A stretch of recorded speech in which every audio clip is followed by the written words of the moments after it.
আয়েশা সিদ্দিকা রাদিয়াল্লাহু তাআলা আনহু থেকে বর্ণিত, তিনি বলেন, আমি রাসূলুল্লাহ সাল্লাল্লাহু আলাইহি ওয়াসাল্লামকে বলতে শুনেছি যে কিয়ামতের দিন মানব জাতিকে খালি, উলঙ্গ ও খাতনাবিহীন অবস্থায় একত্রিত করা হবে।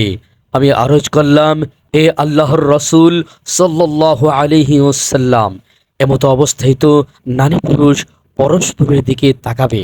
নবী সাল্লাল্লাহু আলাইহি ওয়াসাল্লাম বললেন, হে আয়েশা, সেদিনের অবস্থা এত ভয়াবহ হবে যে নারী পুরুষ একে অপরের দিকে তাকানোর কোনো চিন্তাই করবে না।